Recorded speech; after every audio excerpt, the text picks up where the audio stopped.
Back to the YouTube channel. और आज हम देख रहे हैं फिजियोथेरेपी फॉर सर्जरी में एक टॉपिक है कि सर्जरी के बाद या उससे पहले आप क्या क्या चीज़ें असेसमेंट करोगे, पेशेंट की क्या रिस्पॉन्सिबिलिटी होगी आपकी कि आप पेशेंट को आगे की तरफ भेजो ऑपरेशन के लिए, या उसकी प्रिपरेशन पहले करानी होती है प्री ऑपरेटिव उसमें हमें फेज़ के अंदर।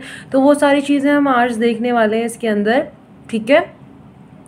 तो यहाँ पर आपका जो प्रिंसिपल होगा ये बहुत ज़्यादा ज़रूरी होता है एज अ फिजियोथेरेपिस्ट, इस चीज़ को पेशेंट के उससे देखना कि क्या वो सर्जरी के लिए रेडी है या रेडी है। तो अभी हमें सर्जरी के बाद उसके सर्कमस्टेंसेस क्या होंगे, उसके लिए अभी से हमें उसको तैयार करना है फिज़िकली प्लस मेंटली भी, ठीक है। और वो जो आप पहले असेसमेंट लेते हैं उसका रोल आपका प्रोग्नोसिस के अंदर काफ़ी हेल्पफुल होता है, ठीक है।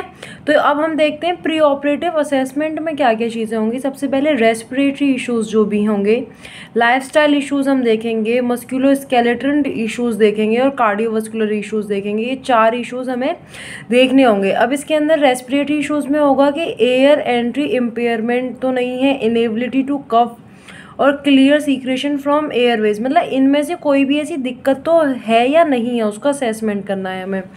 लाइफस्टाइल चेंजेस में हम देखेंगे सेडेंट्री हैबिट्स, मतलब ऐसा है कि वो बैठा ही रहता है, ओबीज है, स्मोकिंग, अल्कोहल, क्योंकि अगर आपका उस चीज़ का लंग्स का अगर वो हो रहा है, ऑपरेशन हो रहा है, या एब्डोमेन का किसी का ऑपरेशन हो रहा है, तो स्मोकिंग और अल्कोहल को आप ऑब्वियसली लीवर का हो रहा है, लंग्स का हो रहा है, तो वहाँ पर अगर हार्ट का हो रहा है तो वहाँ पर जो है आप इन दोनों चीज़ों को उसको ख़त्म करने के लिए बोलोगे। तो इसलिए आपको उसके लाइफस्टाइल इश्यूज़ पता होने चाहिए। मस्कुलोस्केलेटल इश्यूज़ में है कॉन्ट्रैक्चर्स, अर्थराइटिस, टाइटनेस, डिफॉर्मिटीज़, ऐसी चीज़ें हमें असेस करनी होंगी। कार्डियोवास्कुलर के अंदर चेस्ट पेन, वेरिकोसिटी और वेरिकोज वीन्स जो होती हैं वो, और रिस्क फॉर डेवलपिंग डीवीटी, मतलब कि रिस्क फैक्टर्स कितने प्रेजेंट हैं उसके अंदर डीवीटी के लिए, और persistent oedema of feet and hand, मतलब कि लगातार वहाँ पर स्वेलिंग जैसी चीज़ तो नहीं बनी रहती है फीट और हैंड्स पर। ये सारी चीज़ें कार्डियोवास्कुलर इश्यूज़ की वजह से देखने के लिए मिलती हैं।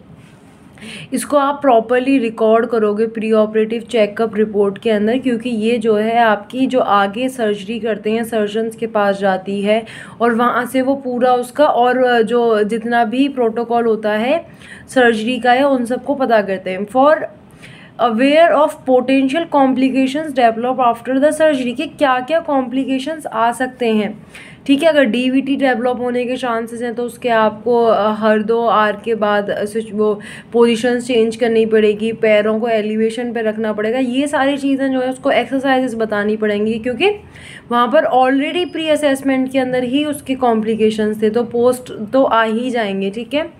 फिर है यहाँ पर आपको ट्रेनिंग ऑफ रेस्पिरेटरी सिस्टम्स कराना होगा, लोड फ्री ब्रीथिंग एक्सरसाइजेस करानी होंगी, ठीक है, रेस्पिरेटरी मसल्स को प्रिपेयर करने के लिए प्रॉपरली, और ब्रीदिंग एक्सरसाइज बाय अपैरेटस, जैसे कि स्पायरोमेट्री होती है अपैरेटस में, वही आ जाएगा, ठीक है, अपैरेटस के लिए। क्योंकि यहाँ पर अब देखो ये लोडिंग वाली हो गई, लोड फ्री वाली ब्रीथ एक्सरसाइज अलग होती है और लोडिंग वाली अलग होती है, क्योंकि यहाँ पर जो लोड होगा ब्रीथिंग एक्सरसाइज में वो आपका जो बॉल्स होती हैं स्पायरोमेट्री में उनके थ्रू लगेगा, ठीक है। जो प्रोटोकॉल होते हैं एक्सरसाइज के इम्प्रूव करने के लिए वेंटिलेशन को, वो आपके अलग होते हैं। और यहाँ पर अब देखो यहाँ पर जो आपकी आप जो है डायफ्रामेटिक री एडुकेशन देंगे, बिकॉज जो पेशेंट होता है वो अब बहुत सुपरफिशियली ब्रीथिंग कर रहा होता है, वो डायफ्राम को यूज़ ही उस बेसिस पे नहीं करता है। तो हम वहाँ पर क्या करेंगे, यहाँ पर हमारा एम और ऑब्जर्वेशन इन दोनों चीज़ों को ध्यान से देखते हैं कि एम क्या होगा हमारा, इंक्रीज करना एक्सर्शन ऑफ डायफ्राम की, जो डायफ्राम है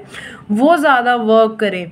यहाँ पर हम ऑब्जर्व करेंगे पीठ जो है उसके एलिवेशन को, क्योंकि जब आपका एब्डोमन ऊपर की तरफ और नीचे की तरफ जाएगा तो जो डायफ्राम है वो ऊपर और नीचे की तरफ जाएगा, तो ऑब्वियसली आपको जो एब्डोमेन है उसके अंदर भी चेंजेस देखने के लिए मिलेंगे। और लेटरल एक्सपेंशन ऑफ थोरैक्स, ठीक है। तो ये हमारी ऑब्जर्वेशन रहेगी ड्यूरिंग हम उसको एक्सरसाइज करा रहे हैं, ओके। तो इसमें हमें क्या करना है, मैंने यहाँ पर इसको एक्सप्लेन किया है कि स्लोली हमें अपनी नोज से इंस्पिरेशन करना है और ओरल मुंह से उसको बहुत स्लोली उसको बाहर निकाल देना है, ठीक है, ओरल एक्सप्रेशन करना है। तो यहाँ से आपका डायफ्राम जो है वो वर्क करेगा। अब देखते हैं नेक्स्ट नेक्स्ट है हमारी डीप इंस्पिरेशन एक्सरसाइज। इसमें जो है आपको during the expiration arm elevation में रहेंगे, ठीक है।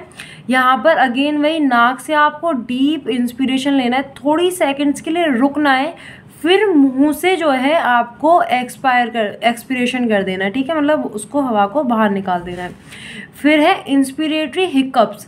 इसके अंदर क्या होता है, हिकअप्स क्या होता है, जैसे हिचकी वगैरह या हिकअप्स इनको बोलते हैं, ठीक है। अंटिल रेस्टिंग स्टेट में रीचेस सपोर्ट थोरेक्स लेटरली, जब तक वो रेस्टिंग स्टेट के अंदर नहीं आ रहा है, पहले मैं इसका प्रोसीजर समझाती हूँ क्या करना है, फिर उसके बाद इसमें जो है वो बताती हूँ। यहाँ पर आपको शॉर्ट और सक्सेसिव इंस्पिरेशन मतलब लेने, मतलब बार बार इंस्पिरेशन लेना है, फिर उसको स्लोली स्मूथ एस्पिरेशन से छोड़ना है और मुंह को उस टाइम पर ओपन रखना है, ठीक है। मतलब धीरे धीरे शॉर्ट आपको धीरे धीरे लेना है ऐसे करके, ठीक है, बार बार। और इसमें इसको करते टाइम क्या करोगे, जब तक आप रेस्टिंग स्टेट तक नहीं पहुंच रहे हो तो अपनी थोरेक्स को सपोर्ट करोगे laterally with the palm of your hands, ठीक है। इससे क्या होगा, वहाँ पर थोड़ा सा एक लाइट प्रेशर बनेगा जब आप एक्सपायर करोगे ना उसको, ब्रीदिंग को, मतलब एक्सपायर करोगे एयर को, तो वहाँ पर एक लाइट प्रेशर बनेगा जो आप पाम से उसको लगा रहे हो थोरेक्स पे, ठीक है। ये हो गई आपकी इंस्पिरेटरी हिकअप्स। अब देखते हैं resistive inspiration with linear pressure load, ठीक है। इसके अंदर आप इंसेंटिव स्पायरोमीटर को यूज़ करते हो और इसके अंदर जो 30 to 50% वैल्यू होती है पीआई मैक्स की, ठीक है, जो लोड यूटिलाइज किया जाता है, और इसके 15 रिपीटेशंस कराए जाएंगे 3 सेट्स में, ठीक है। अब देखते हैं कार्डिक इश्यूज, जो हमने भी यहाँ पर कॉम्प्लिकेशंस पहले पढ़े थे ना प्री असेसमेंट में जो हम ले रहे थे, उसी का हम देख रहे हैं कि अगर किसी के अंदर इश्यूज देखने के लिए मिल गए, जैसे रेस्पिरेटरी से रिलेटेड इश्यूज देखने के लिए मिले, तो हम उसमें कौन कौन से एक्सरसाइज कराएंगे, क्या क्या हो सकता है, उससे थोड़ा सा रिलेटेड हम देख रहे हैं। कार्डिक इश्यूज जिसमें हमें ज़्यादा फोकस करना है, जिसके कॉम्प्लिकेशंस बहुत भयानक हो सकते हैं, वो है मायोकार्डियल इश्यमिया और इन्फ्रेक्शन। इसकी वजह से जो है पेरी ऑपरेटिव डेथ हो सकती है। पेरी ऑपरेटिव होता है एक, प्री ऑपरेटिव होता है एक, पोस्ट ऑपरेटिव होता है। प्री का मतलब ऑपरेशन से पहले, पेरी का मतलब during the operation, post operative मतलब ऑपरेशन के बाद में।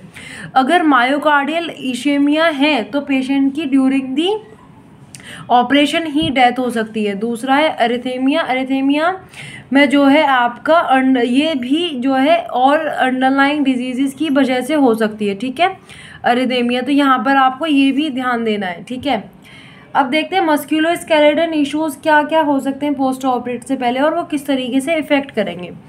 यहाँ पर है अगर मासेक्टोमी हुई जैसे कि, ठीक है, या कोई भी थोरेक्टोमीज हुई, थोरेक्स से रिलेटेड कोई भी ऐसी वो सर्जरी हो रही है, तो अगर पेशेंट को पहले प्री एग्जिस्टिंग शोल्डर पेन या स्टिफनेस है और उसके बाद उसकी मैसेक्टोमी या कोई भी ऐसी डिजीज वो सर्जरी हुई है जो थोरेक्स से रिलेटेड है, तो वहाँ पर ये कंडीशन और ज़्यादा वर्स हो जाएगी, जिसकी वजह से जैसे कि फ्रोज़न शोल्डर हो सकता है, उसको जो उसकी रेंज है वो प्रॉपरली नहीं उठेगी, मतलब उसके जो लिगामेंट, जो टिश्यूज़ होंगे ना, वहाँ की जो मसल्स होंगी, वो बहुत टाइम तक इमोबलाइज होने की वजह से इश्यूज़ देखने के लिए मिलेंगे, ठीक है, या वो और ज़्यादा वर्स हो जाएंगे।